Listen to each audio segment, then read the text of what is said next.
Hello. For our group's discussion topic, we chose to do family separation at the US-Mexico border. We framed this discussion around the current situation of how our Trump administration is handling family separation at the border. What should we do with families who come at the border seeking asylum, and do we remove their children from them? Do we separate them? Do we keep them together? And those questions we decided to answer through a carefully crafted discussion or conversation cafe. So with this conversation cafe, we had four main questions. Our first one was, if you could imagine time when a parent might choose to leave their child or send their child to someone else, what might that situation be? Question 2. Can you imagine a situation where a child would be better off raised away from their family of origin, and what kind of situation might lead you to do such a thing? Question 3. How do you feel about the separation of families of asylum seekers at the US-Mexico border, and do you think the country should prevent the practice under all circumstances? Why or why not? And our last final question, how do you feel about family separation after the conversation? Are there any specific examples or stories that stand out to you? If so, please explain why, and what are the takeaways from the discussion?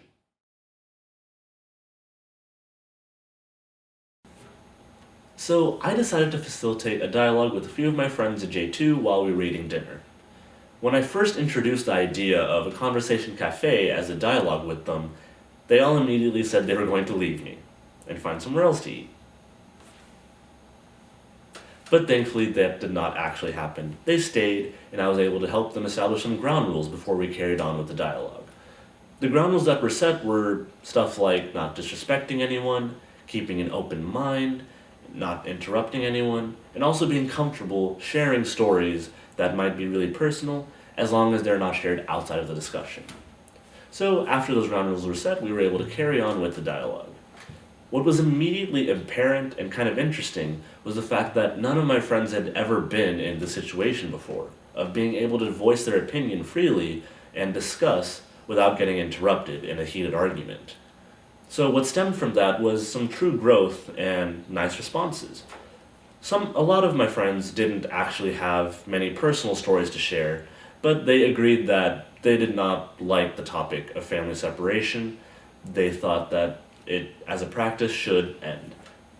Now, a few of my friends actually were able to share some really deep personal stories, and it was a really insightful discussion that helped the other friends who did not have this personal experience. It helped them grow and mature their understanding of what can happen as a result of family separation. So at the end of this discussion, everyone came to a unanimous agreement that they thought family separation as a practice should end under all circumstances because of the effects that they learned could happen from those personal stories. Now, one nice takeaway from the discussion was that, because I chose to do it with my friends who all knew each other, there was not a lot of ice to break, so they were all very comfortable, and I think that helped them with giving those personal stories.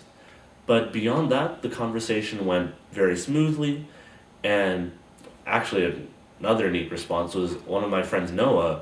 He said that he hated politics, he didn't like the idea of discussing, but I told him that this didn't have to be a heated argument about politics, and he slowly warmed up to the idea of this difficult dialogue, being able to talk about something as tough and serious as family separation.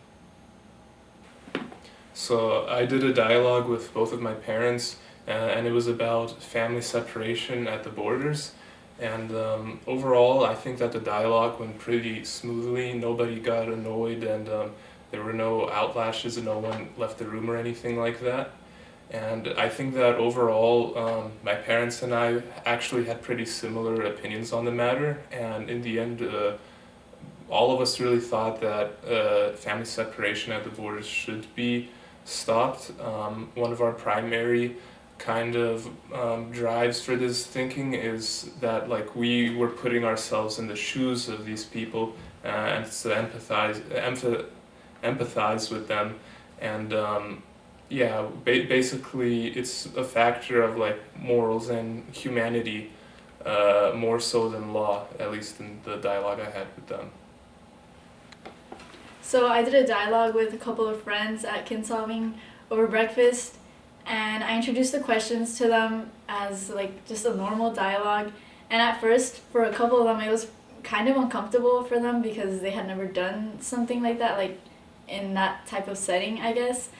And for others, they were just open about it and they were just okay with answering any of the questions. And after everything, we all like came to the agreement, like the conclusion that we were against family separation because it's just like a harsh topic. So I think my conversation it's a really eye-opening experience for me. It's also very emotional. So I had a conversation with a group of my friends in my apartment, and we all come from like different background. One of them is American, the other one is a first generation Mexican immigrant.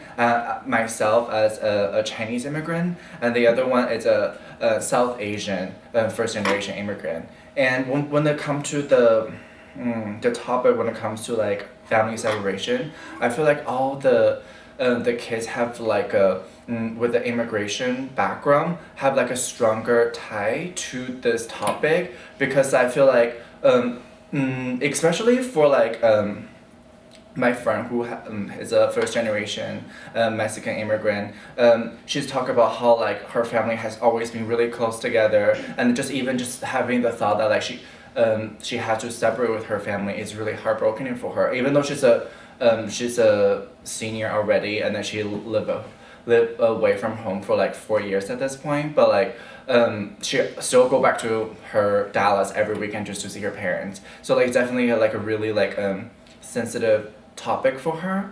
And I think overall we all agreed on like we think that family separation needs to be stopped because this is not ethical, and then we believe that kids should grow up with their parents.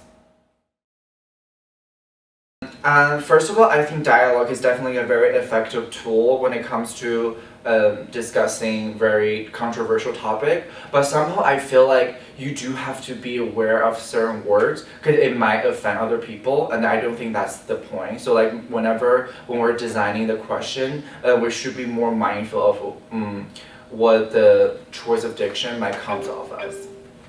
I think that dialogue is great for like having people share multiple viewpoints without getting like really aggressive, like how a debate kind of sets like a cutthroat sort of environment, and people tend to be too expressive and end up saying some things which they don't actually mean in that moment. But dialogue is more like just an open window for shared thoughts, and everyone can kind of smoothly transition their ideas into the mix. So I think that's how it was for my case, at least.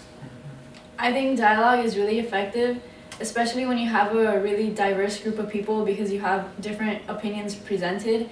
And for my case, I noticed that since it was all like a group of friends, we're all freshmen here at UT, like we don't have really, we're diverse, but we don't have that different like belief in other things. So I feel like since we're all young and stuff, we all instantly agreed that like our topic of family separation was wrong. So I feel like for dialogue to be a little more effective, you should have like a mixture pool of different types of people, like older and like younger, so like variations in age.